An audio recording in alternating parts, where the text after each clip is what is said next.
Um, so welcome everyone. Happy New Year. I'm glad we're all back together. I'm going to just share my screen really quickly and we will go over the agenda just really quickly. So first up, we have our welcome and reflection question, which I'll ask in just a second. We're going to go over our priorities to just kind of reground in those. We're going to do some more about building capacity and capacity utilization. And then we're going to look at our first scenario tonight. And this will be kind of like a practice to get us to think about how we want to think about these scenarios as they keep coming forward to us. So I have put together some guiding questions for us to use as we think through this scenario, and then we'll be able to tweak those questions moving forward if we feel like we want another set of questions that we need to use. But more on that when we get there.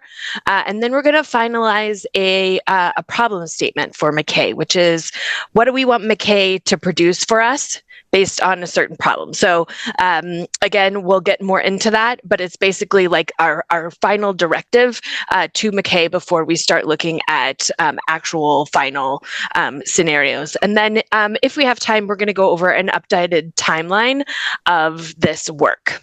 So with that, let's go ahead and start. So how are you embracing or not these cold temperatures in the winter? And you can just throw something in the chat. It can be, and if you're driving, like some people who are multitasking, thank you, Bill, no need to put anything in the chat.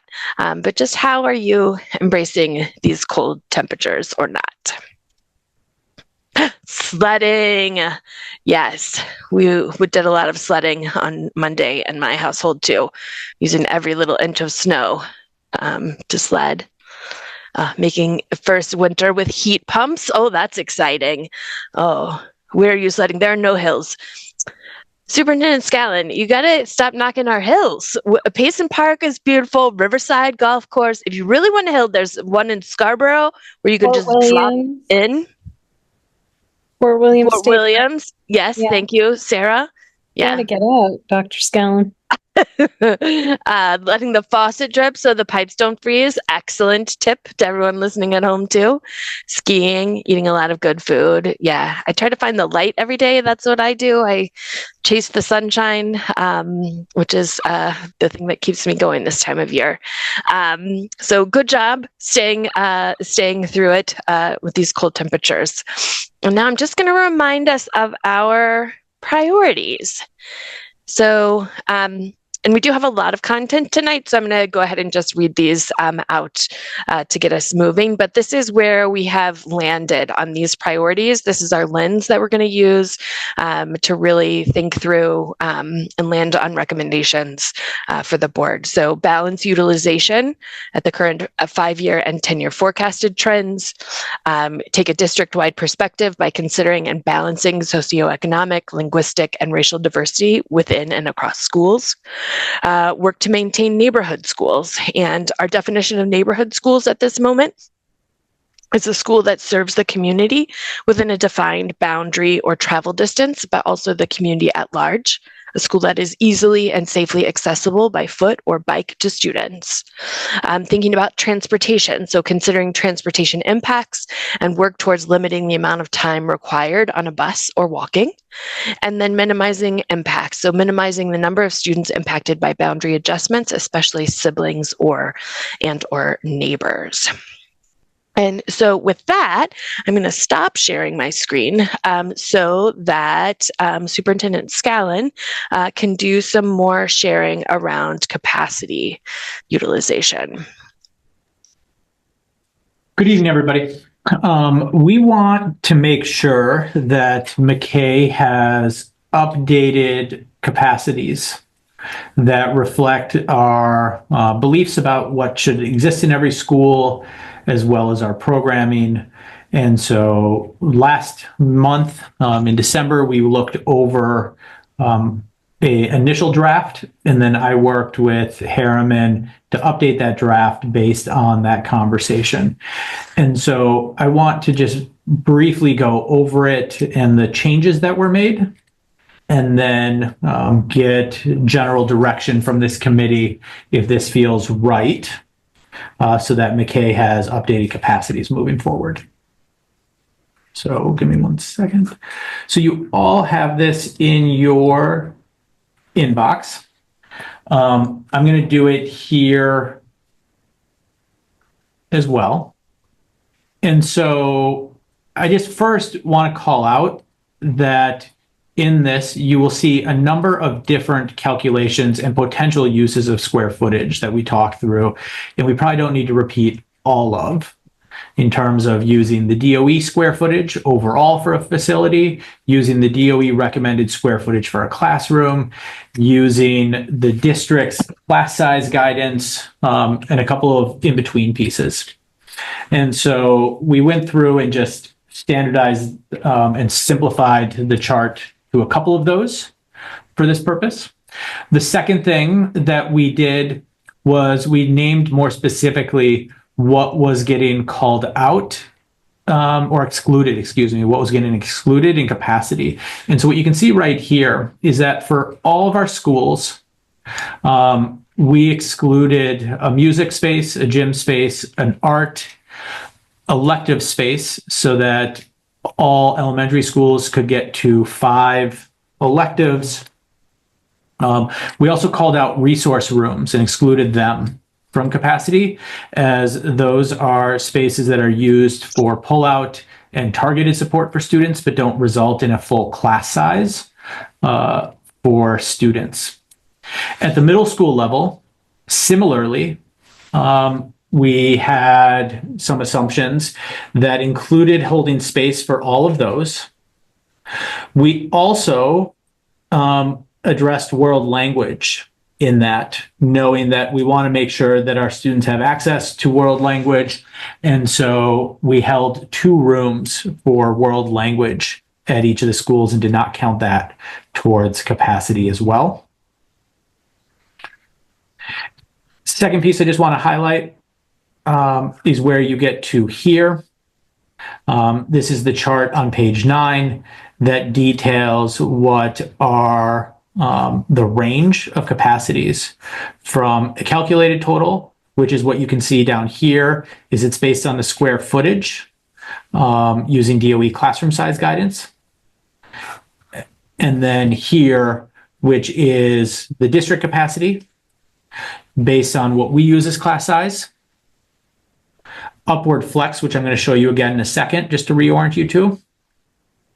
And then the total, which is really the district capacity plus the upward flex. And just here for reference, you have reference of what is current enrollment.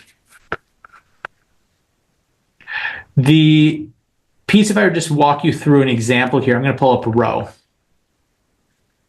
So at row, the upward flex is where we have programmatic placement of school or placement of classrooms that would impact the overall capacity of the school, but could be adjusted.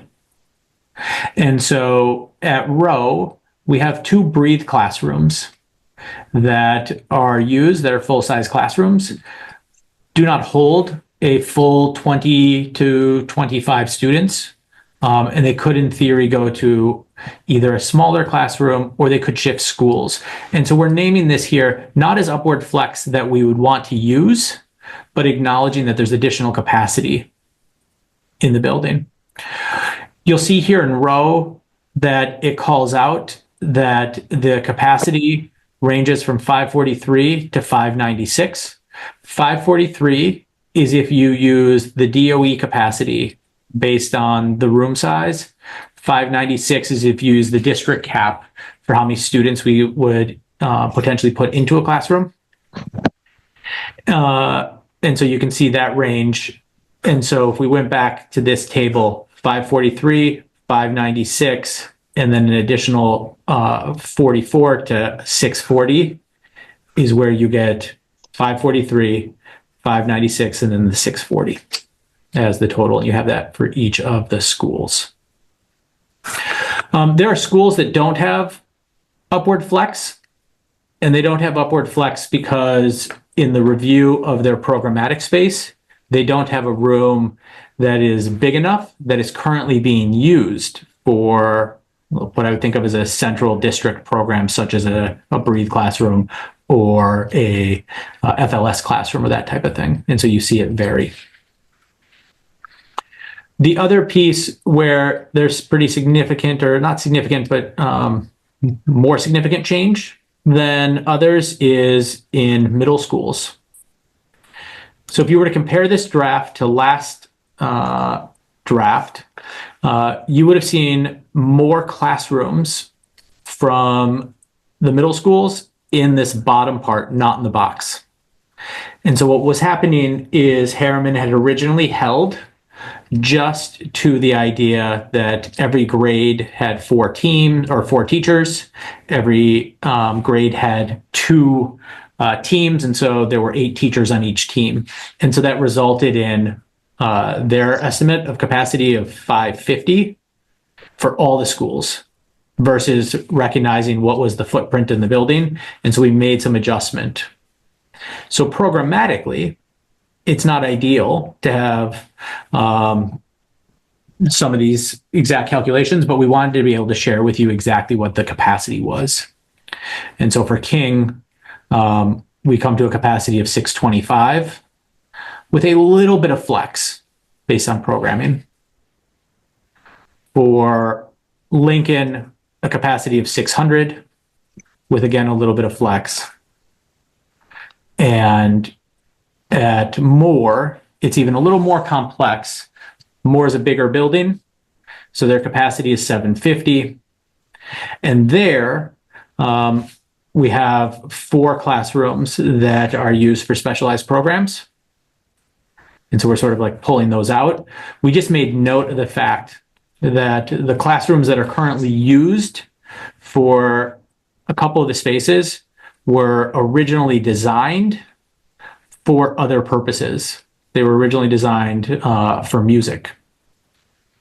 And so it results in there being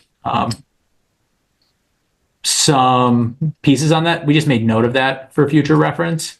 It doesn't impact capacity. It doesn't impact usage, but we just made note of that. So what we're looking for tonight is, I'm happy to take any questions, but then what we'd like to do is update with McKay to use these capacities here in bold, knowing that, again, our goal is not to get to 100% capacity for a school at any point, and not to be in a spot where we're using the upward flex, but to instead recognize that we're aiming to have sort of relative equal utilization as the priority names. And so we wanted to accurately capture what is the potential capacity in every space. So I'll pause there. Ariel, you have a question? Yeah, it might be more of a comment. I just continue to have sort of a cognitive dissonance when it comes to the middle schools, because it looks like they're currently operating, or enrollment, that they're currently operating so much lower than the capacity that these updated calculations would tell us. And yet, we've had one elementary school principal and then a couple of former students. So it's not a ton of anecdotal data, but from what we've heard, these schools don't feel like they're only utilizing half of the space they have or something. So I'm struggling a bit to understand how we can use those numbers to guide us when the numbers don't seem to reflect what people are experiencing on the ground. I'm going to sort of say 2 things that actually I think that this lowers the number. I think in all cases, but I want to check that again from what McKay may be using already. And so it's actually pulling us closer to that. There is a case that more space can oftentimes feel like a need and helpful. And if you put 45 middle schoolers in a space, you're going to want more space to have them spread out. But it may not be necessary. And so I think that may be a little bit of the dissonance as you described it. But if I remember correctly, if we looked at McKay's original numbers, they're actually going to be higher than this. I got to check that though.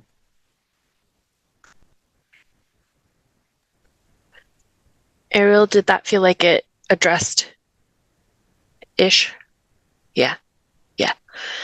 And I was just one question, because I'm not sure that like we have the data to help us know, but like if for some reason there is like a spike in our specialized programs, would that just be something that we respond to as it happens? Like, or okay, and so that in itself then could potentially cause like a move or a new location needed to accommodate.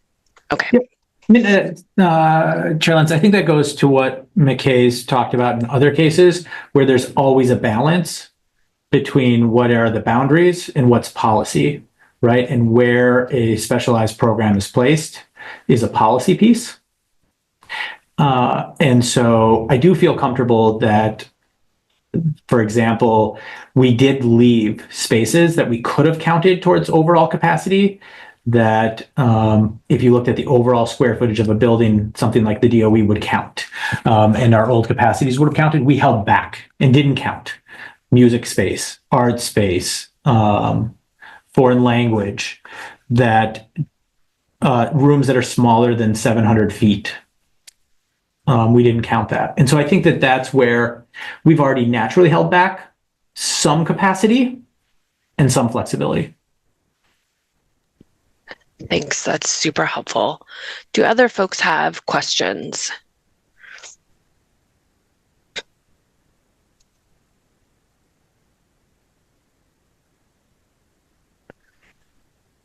Yeah, and just to Ariel's question, just to give you a sense, in the initial, the old capacities, King was 876, Lincoln was 916, and Moore was 1,000. And so you actually see this trying to reflect our program and get us closer to, not the other way. One maybe request, I guess. Would you be able to put this all together in one table so we can see all the columns totaled and percentages of the utilization, and just basically, I think it'd be helpful to be able to look at it all together, and it probably wouldn't show up well, say, on a Zoom screen, but something we could dig into later, or the public could look at, I think would be really helpful. Yeah, Damon, if it works for you, what I'd love to do is, in the future, all of McKay's updated tables will include utilization and will include percents. Great. Yeah, I think that'd be really helpful. Yeah.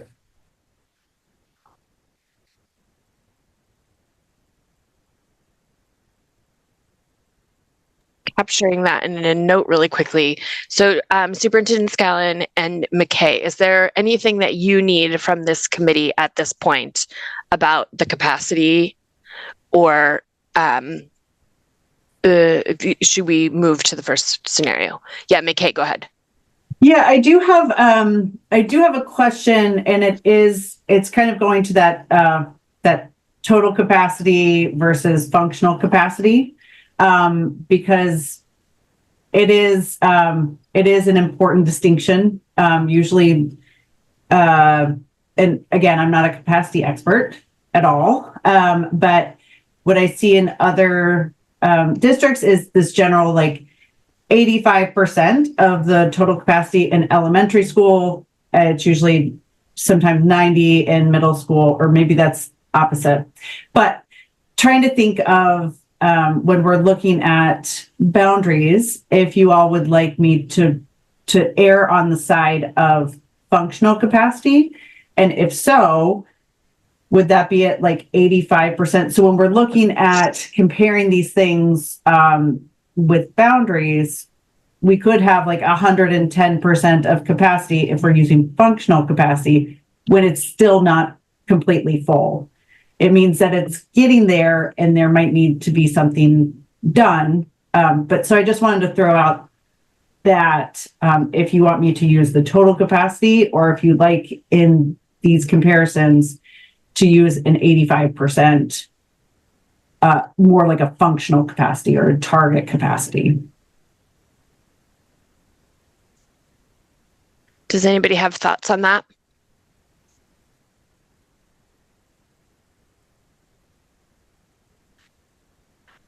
personally think. Go ahead. Oh, can I add one piece before you do it? Yep. Just it may help.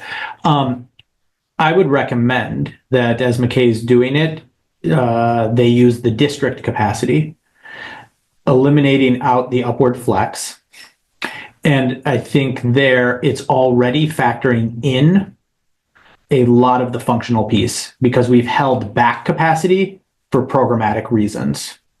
So we've held back capacity that if we just went by a fire marshal, we would have in here. And based on overall square footage, we would have in here. But we took out art, we took out music, we took out gym, we took out library, those things that would otherwise potentially add to capacity. And so I don't think we should ever get to a spot where it's at 100 or like we should try to avoid it because then it'll feel tight. But I don't think we need to do an 85 because we've already held back that space.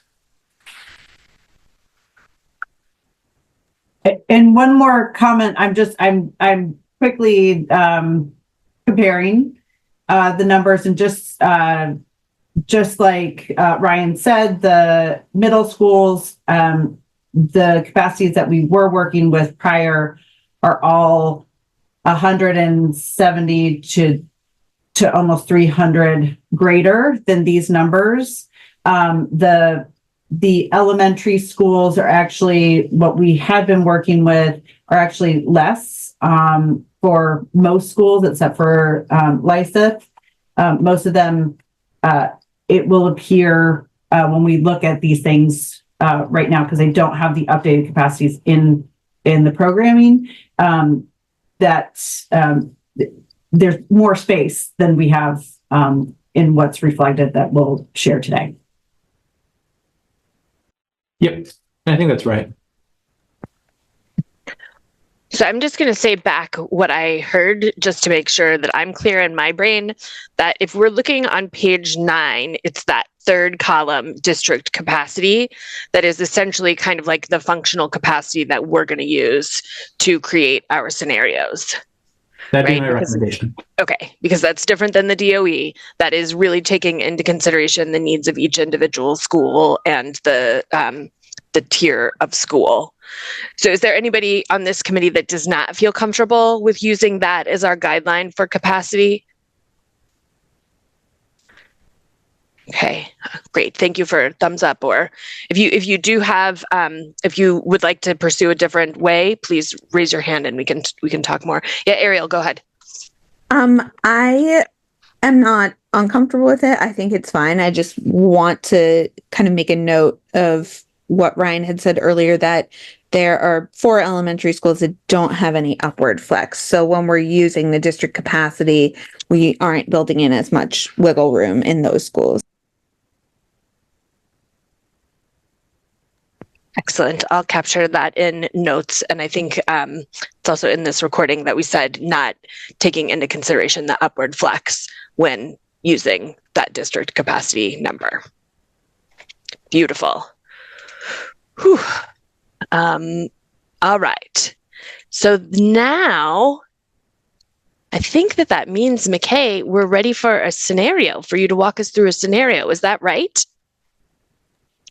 I believe so. Okay. I think I have a little bit of caveat to talk about. So I'm going to talk about caveat first, and then we'll talk about scenario, super low stakes scenario. Yeah. And actually, can I just give 2 pieces of context before you start in? So just a reminder, everybody, this is like not any decision that is made. This is a scenario so that we can practice looking at scenarios and how we're going to think through them. And I'm just going to show you quickly the guiding questions that I put together for us that we'll use after we get through looking at it. So we'll think about, what do we notice? What initial questions do we have? What people or groups are advantaged in this scenario? What people or groups might be adversely affected by this scenario? Are there any proposed changes and why? So these are the questions we're going to try, and we're going to see where they get us. So again, just to remind everybody, this is a practice session with real data. On to you, McKay. Awesome. Okay, great. I'm going to share my screen, and we're actually going to be working. If I can find how to share my screen. Share. That would help. Okay. All right. Share. Okay. Can everyone see my screen here? Okay, great. This is probably Damon's comfort zone right here. So what you're looking at is this is the boundaries that we started off with. This is what we spoke about all the way back last year. These boundaries, as I was walking us through your current boundaries, there were some things that popped out, like this kind of pink island here. Ocean Ave is in the pink, East End is in the green, and Reike is in the blue. So there was some kind of oddities here. There's some oddities with these kind of lines. This is for row kind of extending out here along Highway 25, likely something that has to do with transportation a long time ago, not being able to turn around or picking up students along that road. So it's kind of outlining parcels on either side of that road. So if you remember when we were going through this, there were some questions about the boundaries that transportation had and the boundaries that enrollment kind of falls along the lines of, and we went back to the drawing board and said, okay, these are the actual GIS, the boundaries that we're looking at now are old. What we use as our authoritative guiding data set was the enrollment lookup, which is a list of streets and ranges of parcel ranges, address ranges. And so we went back to the drawing board. These are the old. We went parcel by parcel and cleaned it up so that everything matches completely to those street ranges. In doing so, it looks a little wonky because the GIS had just been sitting there, but the street addresses had evolved. So bringing those things back together and correcting them together creates some oddities. So I want to show you what it did look like and then overlay what your actual corrected boundaries with the authoritative data set look like. So these areas that I'm highlighting here actually changed. So this now is your corrected boundaries. Looks very strange, right? You've got areas here. There's an island here.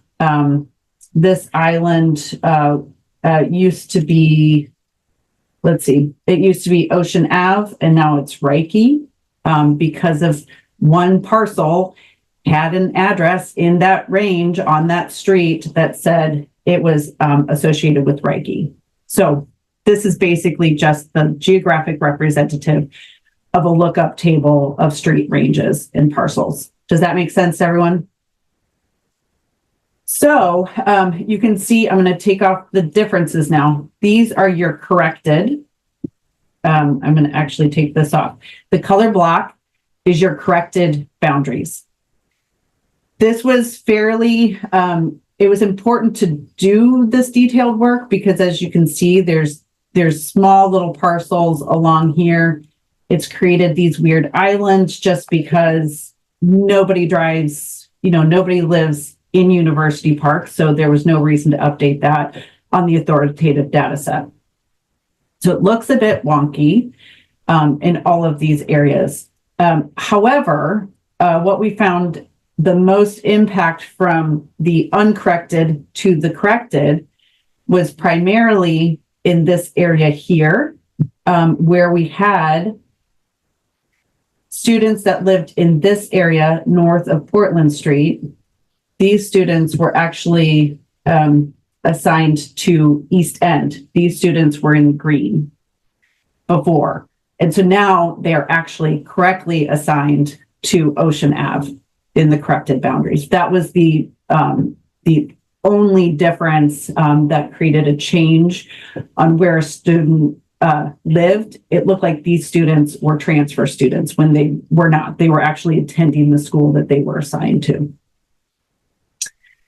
So I did want to give a little bit of context to the changes because I think if folks kind of looked at this on a map, if you said, oh, here's your boundaries, this would be very confusing to people. People like, clean lines, something that makes sense.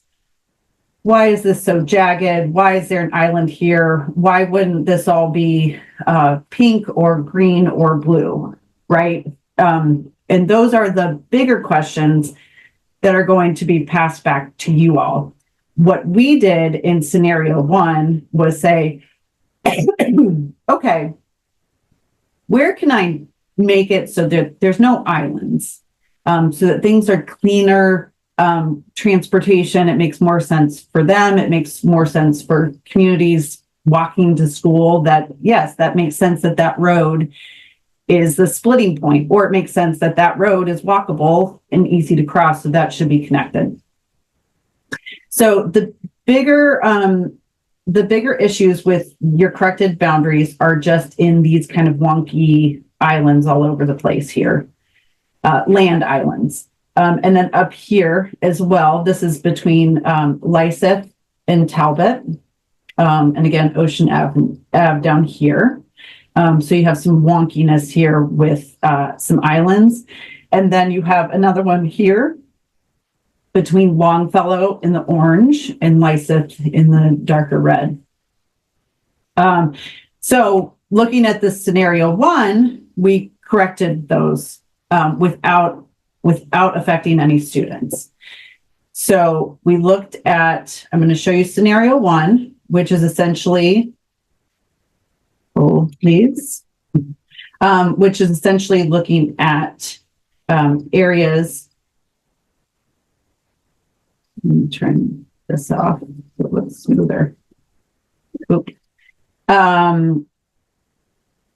So for example, if you remember, this was an island. We ended up connecting all of this here. This was an island of Reiki. That is now Ocean Ave. There's nobody that lives there. These students were already going to the north to Ocean Ave. There are some transfer students in here as well. But the majority of the students in here were actually assigned to and going to Ocean Ave. There are no students that live in the Deering Oaks Park area and no students that live in the Back Cove Park area. So this all is now Ocean Avenue in scenario 1. And again, no decisions have been made. This is just cleaning up boundaries. It's a low stakes look at making things more understandable that work also for transportation. If we look down here, these areas were assigned down here south of Cumberland Avenue. This area was assigned, this area was assigned to Reiki, and now it is at, yes. So this area was assigned to Ocean Avenue. Now it's assigned to Reiki in here. Same thing here. This made a lot of sense. And there was this weird kind of pull out. Again, these are just cleaner lines. There are no students that live here. And so that's why we made those changes for scenario 1. Let me turn that off. And then if we look in this area, remember this was an island that was created by the correction. The students that live on Walton Street had been going to Talbot. And so we essentially took this area here and connected Talbot across this island to this Holly Street. So this is no longer an island here. This was an island of just Talbot. and then it was surrounded by Longfellow here. And then the other large change was in this area. This was a little small area that's just industrial. It's got some businesses here. There are no students that live in this area. This area was assigned to Ocean Avenue. It is changed in scenario 1 to Lyseth. Oh, sorry, excuse me, Talbot. And this area here was assigned to Lyseth before. For scenario 1, there's no students here. It is assigned to Talbot. There are students that live here. This was assigned to Talbot before. It is still assigned to Talbot in scenario 1. And those are the major changes for scenario 1. We kept these clean lines here. There are small pop-outs of parcels that I kept, and that's because students live there, or it made sense to transportation. So some of these pop-outs that look odd here and here and here, that's because of transportation. It is something that you all can look into to change, but I did not with this scenario 1. And then there's also this little bit of a strange pop out here with Lyseth kind of going into Presumpscot and Ocean Ave here, but there are students that live there. So I did not change that. That was kept the way that it is. And that is scenario 1. If we look at, I can show you what the stats look like. The statistics are very similar for the uncorrected versus the corrected, because again, the only thing that it changed was a difference here between East End and Ocean Avenue. So it increased Ocean Ave by like something like, it's under 15 students, and decreased East End by under 15 students. Keep in mind, these are resident numbers. You all have quite a few transfers in and out of schools within the district. And so when we are doing this work, we really need you to change that mindset. Boundaries are where students live. Policy dictates where students go, or where they might transfer to, or why. But the numbers here, again, remember that the capacity numbers, these are older. The newer ones are higher than this. And so this is the percent of capacity. So this is the utilization using that those smaller numbers. So these are actually, with the newer numbers, will actually be lower than what we're looking at now, because there's actually more space than what I'm showing here in the capacity. So for East End, you're looking at resident-wise, it's the highest utilization at 80%. And your lowest utilization is at Longfellow at 61.2%. So this kind of goes to a question that we need to push back to you all. Usually when I do boundary work, there's something that pops, right? There's something that says, oh, whoa, this school is way over capacity. We're going to have to do something here. Or this school is way under capacity. Something probably needs to change here. I'm not seeing a ton of super overcapacity, and undercapacity is more dictated by the district and the board, and what districts are comfortable with a lower utilized school. So since I don't have anything that's really jumping out at me, unless we want to talk about the lower end of capacities, that's where I need help from you all. We can also look at, of course, at demographics, but I want to be, I want to maybe put a fine point on demographics. When you have large shifts in student population, a lot of times those shifts in demographics are still very small because we're talking about small populations in a large capacity building, right? And when you move small populations around, you're not going to have large swings in any one direction. So I just wanted to put that out to speak just from a statistical standpoint. Does anybody have any questions about just the scenario here, or questions about uncorrected versus corrected? Could I jump in, McKay? First of all, this is awesome. It's really cool to see that we've gotten to this point. And I wonder if we could just try going through the guiding questions and see if it works. And I think that you'll get all those questions that you just asked for within that process. Perfect. So I would love to hear from folks, and let's leave the map up, and I'll just take notes on a different screen. But what do people notice? And you can put in the chat or come off microphone. I can't see you, but what do you notice about this set of boundaries?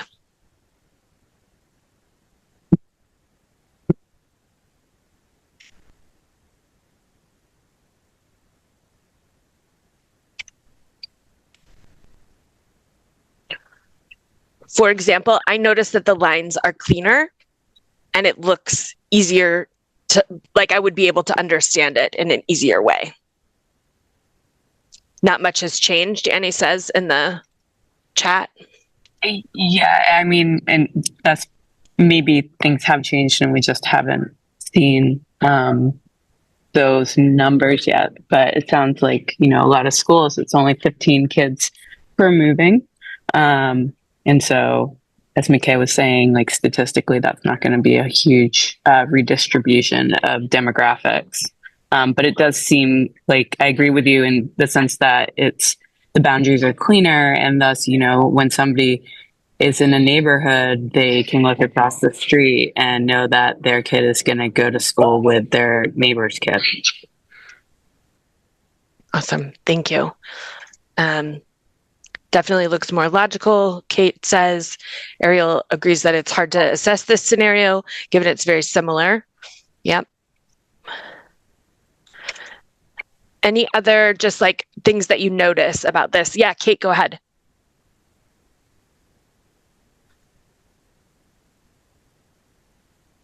I have no idea why my hand is raised. No, that's all right. I'm just glad I saw it. I've been missing them all week. So no, that's totally fine. It looks logical. Okay, perfect. So now let's move to what initial questions do you have? Let's see. Annie had one. How many students are affected by these changes? Am I on mute? No, you're good. There are no students. So this went from not correct. The not correct boundaries had 13 students in the wrong attendance area. The corrected placed them in the correct attendance area. The changes that were made, so this is what we're looking at here in the black outline here, is the corrected attendance areas. In the color block is the scenario.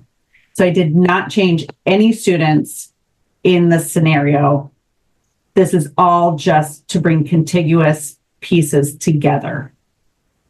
So this area here changed from the corrected to the scenario. There are no students that live there. Same here and same here.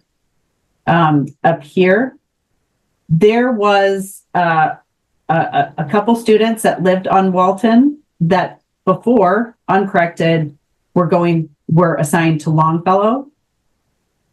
They are now, they were assigned to Longfellow, but they were going to Talbot. When we look up the street address directory, these students should be actually going to Talbot. So changing students to where they were actually going so that they're assigned correctly is not what I consider a change. The only thing that would potentially change with these areas are where students, and there are students in here that live in this area, but do not attend either Longfellow or Talbot. So from an enrollment perspective, they would be affected because they would have to apply for a transfer. Say they're going to Ocean Avenue. They would have to apply for a transfer, but their home school is different because we've corrected these GIS boundaries. I think a lot of this is like an inward internal accounting for what we're talking about a student living somewhere and going to the school that they're supposed to go to and then being reassigned to another school. That's what I consider to be affected. And there are none of those students here. If that, I hope that. Sorry, this is maybe more semantics. So this isn't really a scenario. This is just what it actually is on the ground. It is corrected and cleaned up. So let's go through here. So Walton Street here, these students, this is a really good example. If you look up Walton Street on the enrollment lookup table, it'll say they are assigned to Longfellow. However, the students that live here are already going to Talbot. So that's what I mean when I'm saying it is a scenario. Okay. And this is changing from being assigned in the lookup table to Longfellow. We changed these students to Talbot. That is actually not a change to the student. Does that make sense? But it is a change to what you would see if you try to enroll if you live on Walton Street and you go to enroll your student, it says that you're assigned to Longfellow.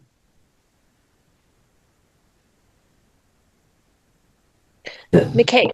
Yeah. There were a couple of times where you said that no students live here. And you said that around like Back Cove and Baxter Woods, where there are no houses. But are there places where students don't live currently and there might be students that live there because there are houses or housing there? We just don't have students. And how do we know the difference on the map? Or does it matter? So that would be, Walton Street would be the biggest example of that. Walton Street, and then this is a corrected area. So no, it would just be Walton Street would be the only place where, and I have talked to transportation, we made sure that the only students that are currently there are actually, they are attending Talbot. I think that there are maybe a couple students that are attending neither Talbot nor Longfellow. So they are transfer students out of that area, regardless of where they are assigned. Thank you. Other questions from folks? Yeah, I have a question. Maybe you said, are the units here the study areas when you move the boundaries, or are there study areas that get split by district boundaries? So these are the study areas in the white here. Let me turn this off. Oops, let me turn this off. These are the study areas, each outlined in white. They are intended to primarily keep neighborhoods together. So for example, this is its own study area because Holly Street is a bit of a dead end for all intensive purposes. So these students are called out by themselves, whereas these students are all part of a different neighborhood. So a lot of times with the study areas, we try to take the backs of parcels into consideration, but we also need to look at areas that have dead ends. The study areas are primarily between 50 and 75 students in each, and that's PK through 12. However, because of the changes, some of that has gone down to smaller numbers of students. The smaller numbers of students isn't an issue until we come to forecasting, when large outliers can be, excuse me, sorry. Nope. Sorry, barking dog. So essentially, some of these study areas have been cut down because of the arrangement, like here, when you have individual parcels for transportation reasons. That is something that we can change. It really comes into play more so with forecasting than looking at the current population, though.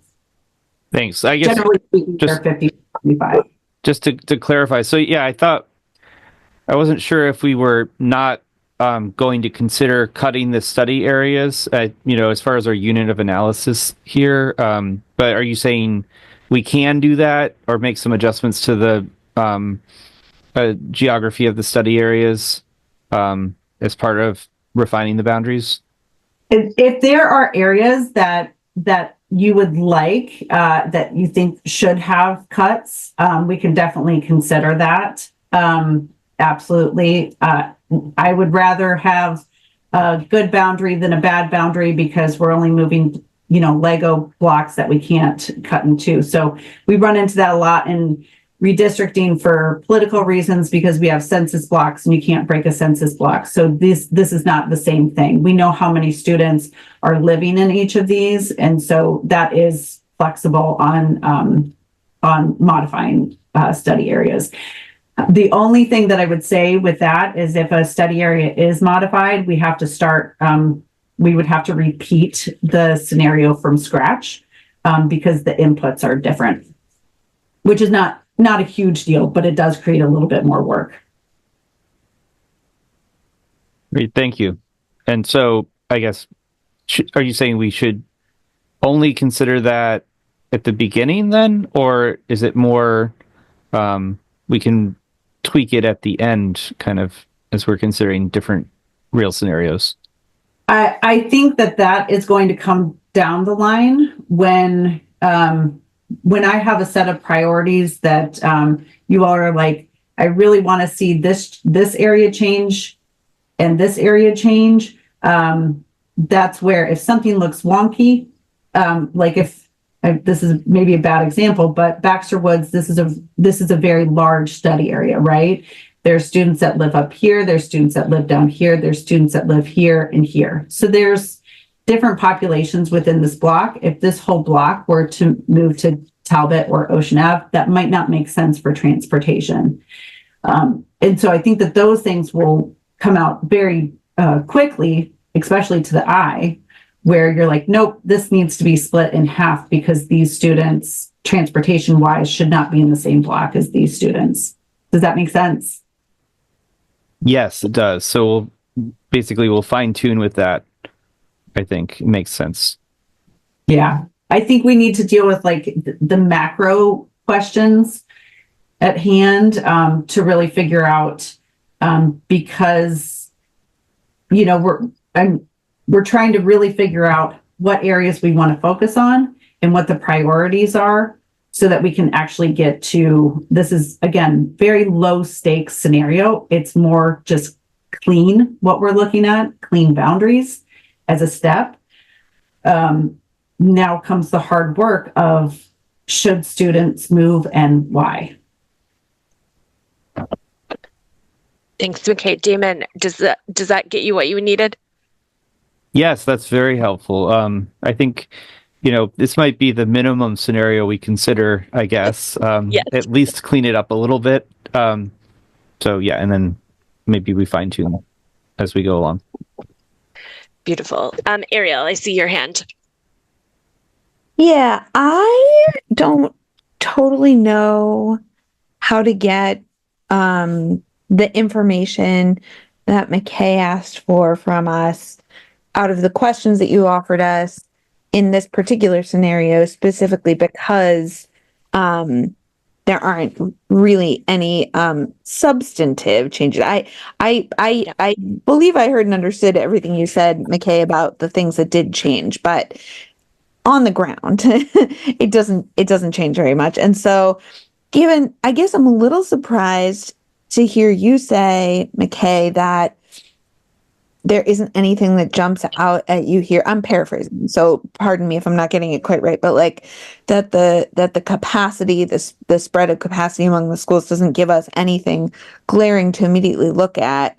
I'm certainly not an expert at what schools' capacities should be, and so if between 60 and 80% is a reasonable spread, then not to put too fine a point on it, but what is the problem we're trying to solve here? That's where I need some direction, I think, because I'm looking at numbers. I'm in the different Portland, and I'm looking at maps, and I'm looking at numbers. We can look at demographics, because you have large swaths. However, I really want to just put too fine a point on it that demographics is a very different, it's not usually what we use to it's usually we try to balance utilization because there's an immediate issue. When doing that, we move study areas from one attendance area to another. If that creates a negative unintended consequence in the demographics of either school, then we generally look at a different area. So we use it as a trend to, as a tool to see if we've created an unintended consequence or have we relieved a bit. But I've never utilized demographics as this is 75% and I want it down to 25% or 50%. It's at 50%, I want it down to 25%. Because what you're talking about there is moving islands of population or moving large numbers of population with smaller population of students in there. Because those swings, if you move, 10 kids in a 500, so 500 kids go to a school, 250 of those are considered socioeconomically disadvantaged. If you move 10 more students into there or out of there, you're talking about a 10th of a percentage of movement in difference. So just want to caution this group to speaking from a demographics point of view, it's a very different piece than utilization and how we usually go about looking at demographics as a tool to help make informed decisions and avoid unintended negative consequences. Does that help?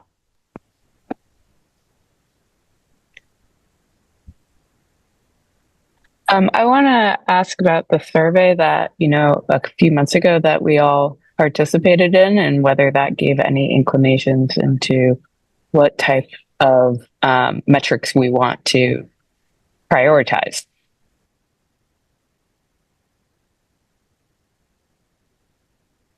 That survey was used to help inform the prioritization.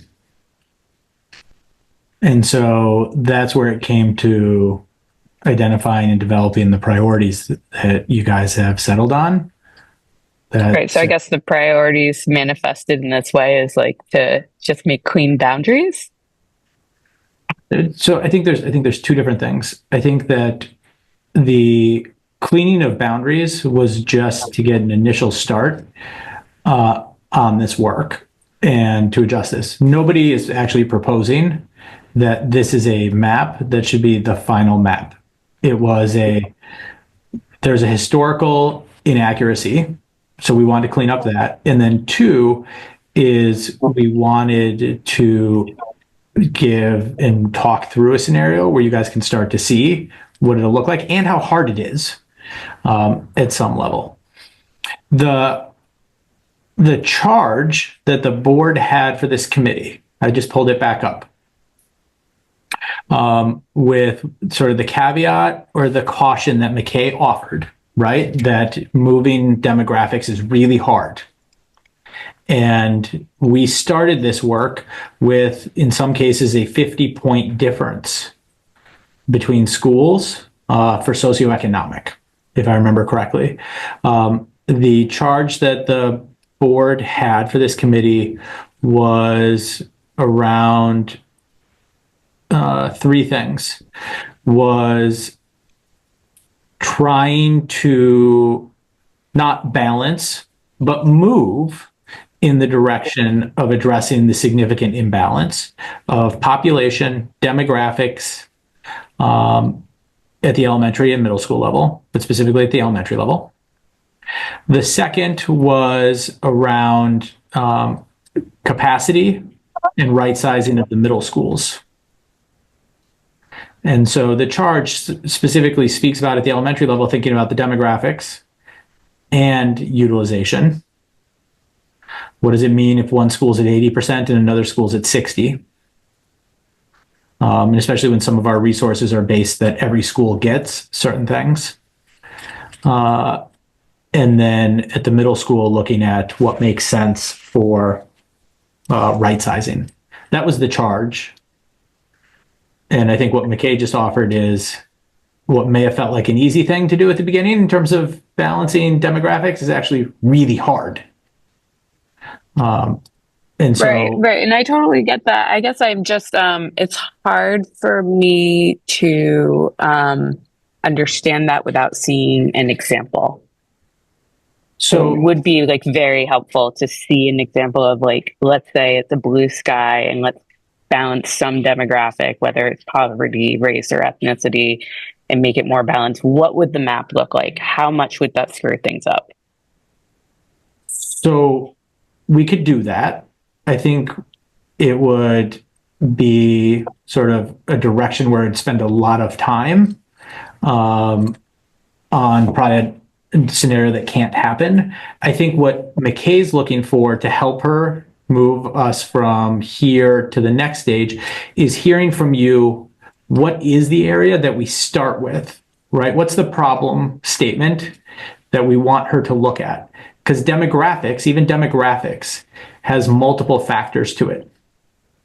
But if we said that we want McKay to look at not balancing, but moving directionally towards socioeconomic, that then gives McKay something to focus on as she's looking at the boundaries.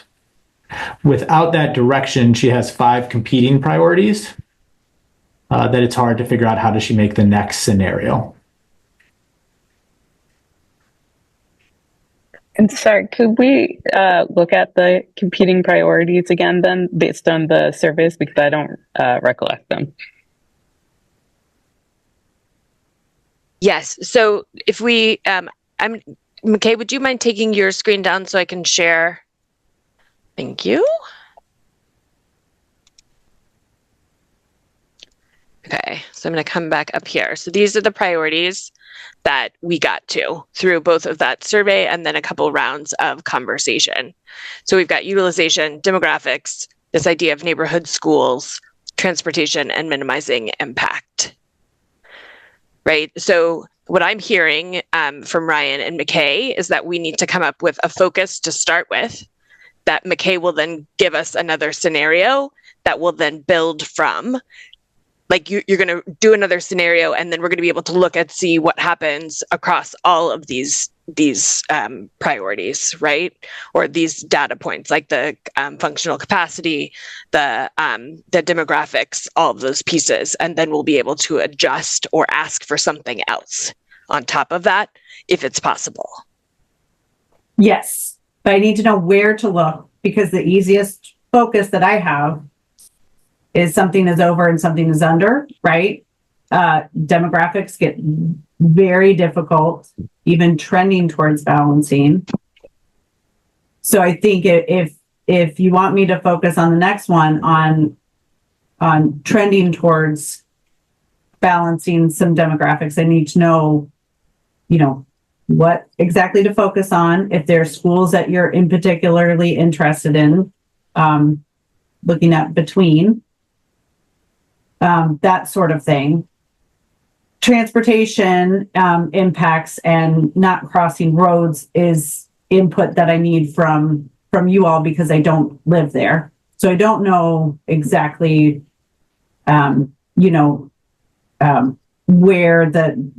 where your kind of dangerous areas that you want to fix are. So I would need that. And then I honestly need to know on the utilization piece, if 61% and 80% on either side, is that acceptable? Because different districts feel differently about those two ranges. With all transparency, the lower end, right? When you get above 100, districts that I've worked with start feeling very uncomfortable. When you get under 70%, that tends to be also uncomfortable. So knowing those two things is really important to me because with these new capacities, at least at the elementary grade, there are, 3 schools under that 70% mark. So need a little bit of direction there. Yes. Okay. So I'm going to get Damon's question, and then I'm going to get us to what our directive is for you, McKay. So Damon, what is your question? And then we're going to dive into our problem statement. Yeah, actually, mine might be a good segue for that. Great. What I'm curious about is kind of priority 5, the minimize impact. And I wonder if we actually have information about whether there are neighborhoods or study areas where people have actually asked for the district boundaries to change, or basically, it seems like that would make a huge difference as far as the scenarios we consider. If people really want a change of some kind, I think we should find a way to try to make it happen. All else being equal. And maybe there are some other benefits to some of those changes affecting the other priorities, like especially I think transportation and neighborhood continuity so I think, I don't know if there's any way to get information about that, or if we're just going to have to kind of guess or make our, best, not quite informed opinion. I'd rather have some information to go on, I guess. So I don't know if we could do some kind of outreach surveys or something to try to get people's input, and maybe the district has information about that. So we haven't actually formally asked district-wide for feedback on that, but I think the board directive is representative of what we've heard from the community about the issues that we're seeing, both in utilization and the disparities in demographics. So I do think that like that in itself is a place to start, because that it didn't come out of nothing. It's come out of conversations and data that we've looked at over time.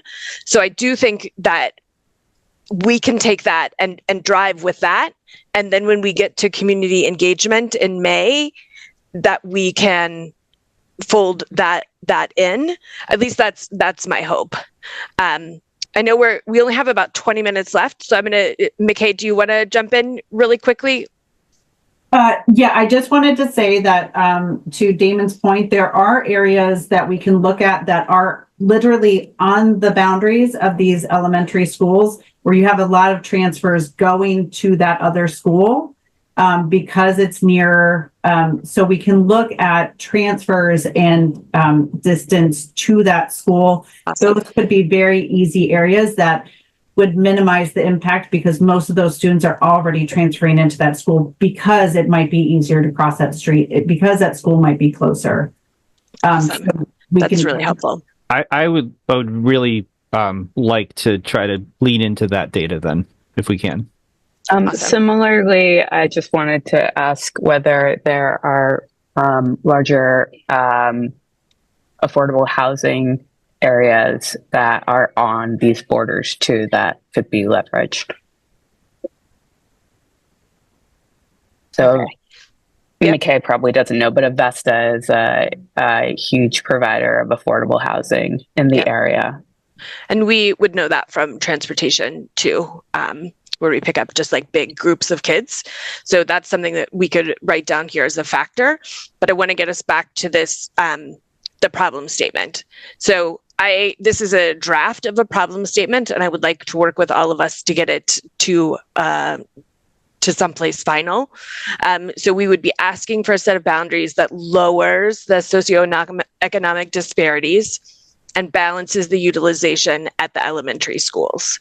And when I say balances, are like, maybe it's not 80% at every elementary school, but I don't think that we should have a 20% swing in our utilization in elementary schools. I think we should try to get as close as possible for our utilization at the elementary schools. And I think starting to look at socioeconomic disparities could be a place to start as another category. So I would be looking for feedback on this problem statement. Is there anything that you would want to add or subtract?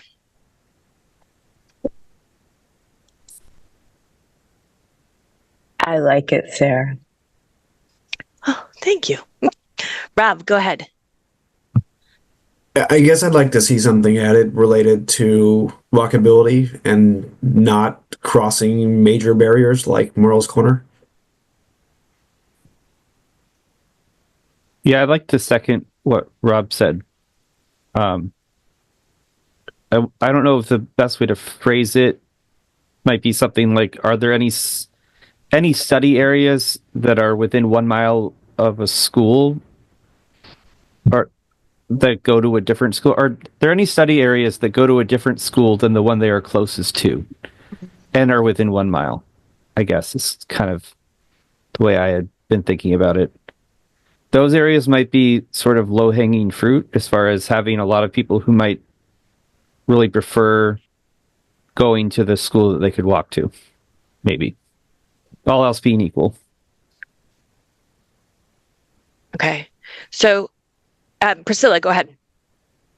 Yeah, I don't know if anyone talked about this, but also if anyone had a chance to look into the safety zones for middle schools. Sometimes it is within walking distance from a particular school, but it's safer to walk to the other school.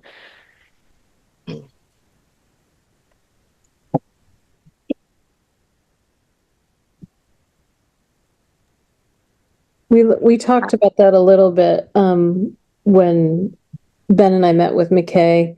The biggest issue around that, I think, is students who live on the other side of Forest Avenue and are walking to more. But, we don't, in general, our hazard zones are more around elementary schools. We're not, like, from a bus point of view. Thank you, Damon, for putting the language in the chat. I'll grab that. And so for the transportation pieces, McKay and Dr. Warren, at this point, like, are those the things that we should look at after the next scenario is produced and then kind of like tweak it? Or should we share hazard areas before you make this next scenario? Like, what's the logical order there?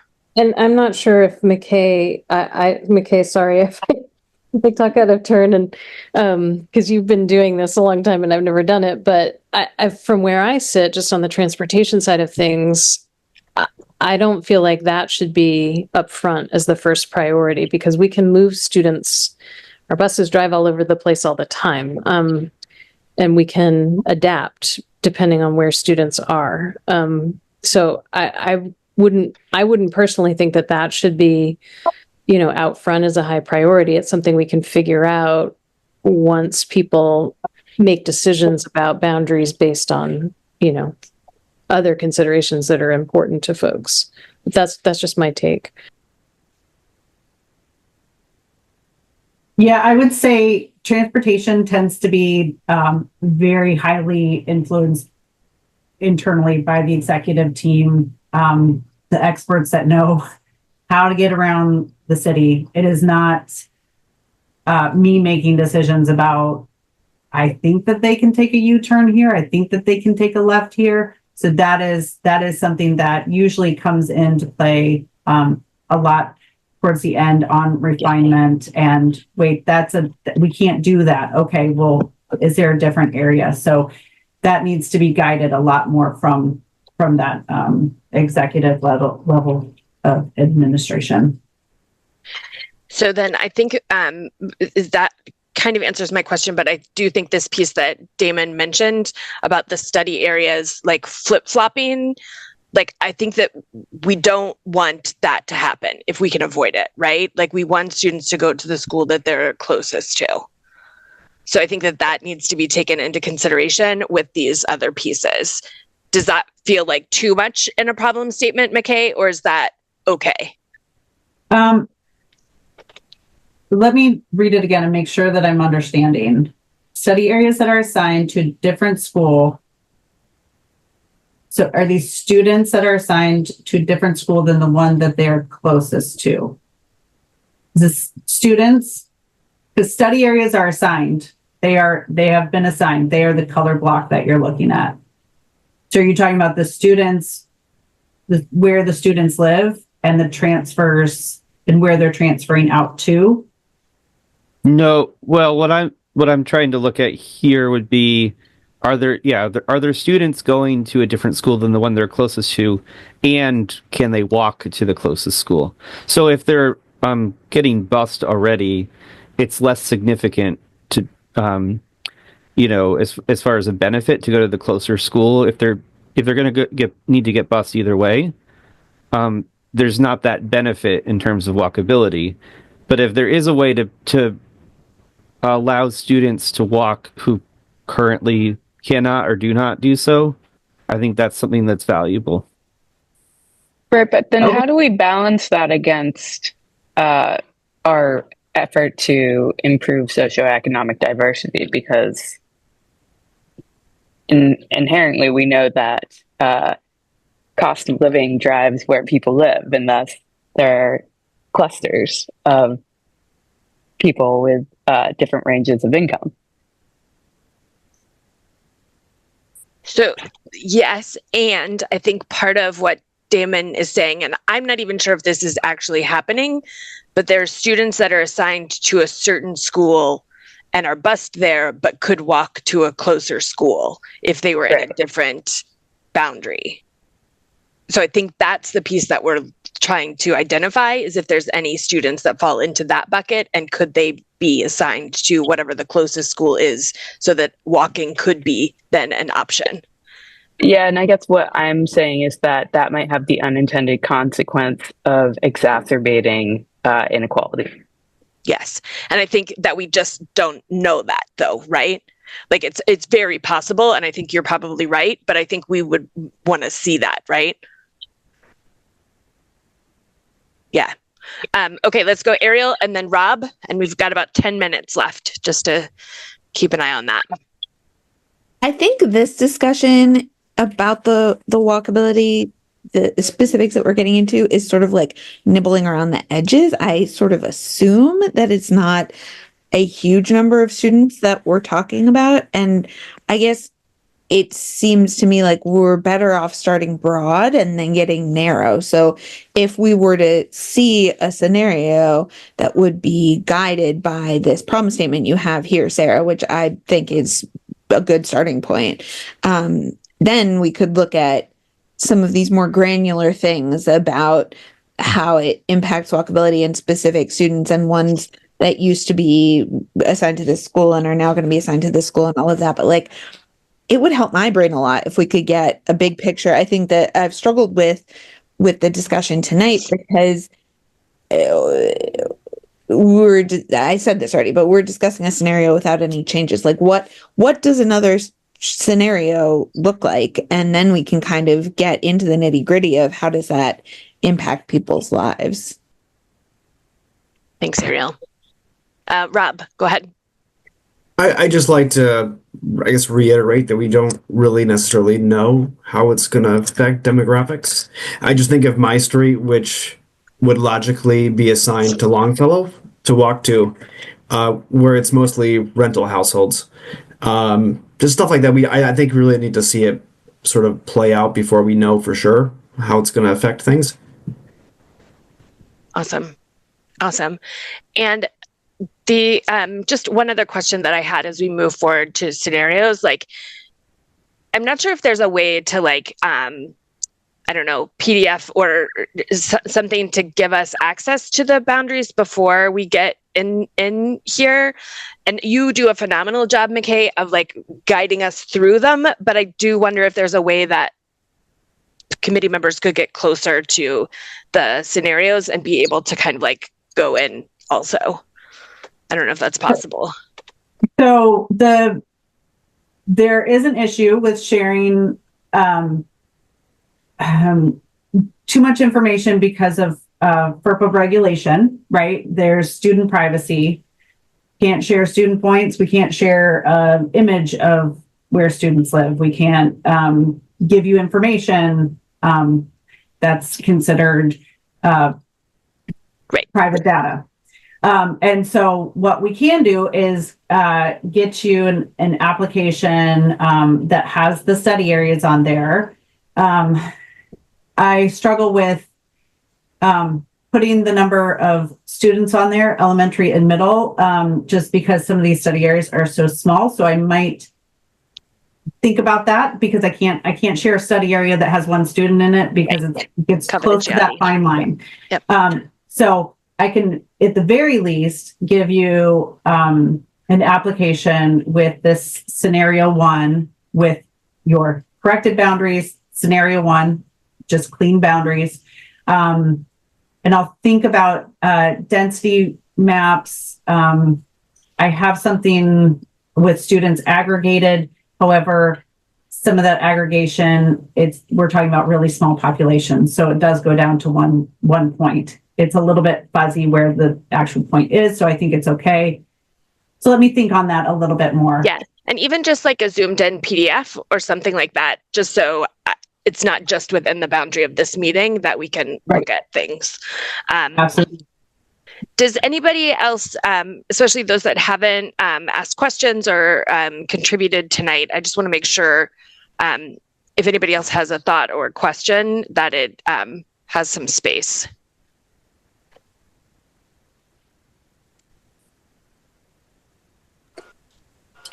Sarah, this is Kate. I would just say I'm happy with your statement here as a place to start, because we have to start somewhere. Yeah. So I think that's a nice blend of two priorities. Great. Thank you, Kate. Anybody else?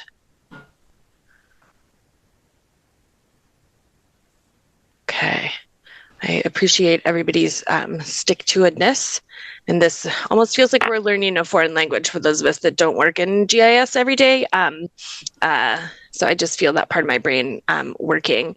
And I just wanted to share, because we did have to go back and clean up all of the data, it's pushed out our timeline. Our original timeline was to have our recommendations done in March, and that just doesn't seem feasible. And the reason was to have it ready, recommendations for the board that could then be wrapped into the budget for this coming year, but it just doesn't. I think we would be doing a very big disservice to our community by pushing this super, super fast without having time to educate and get feedback.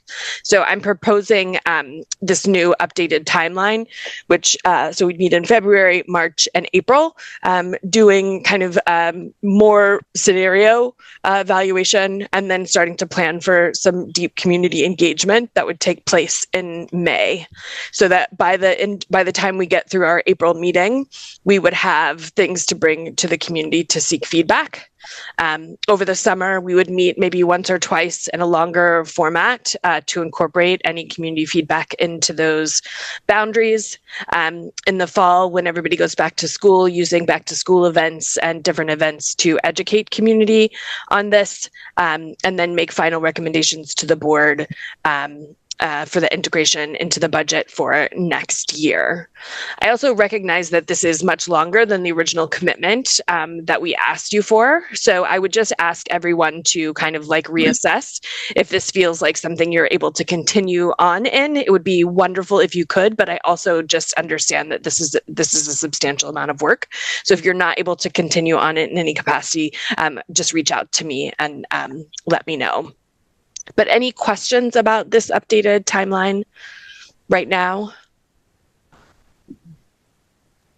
Just one question. Are we going to have any in-person meetings? I think we had talked about that at the beginning, that there might be one somewhere once we get some scenarios developed.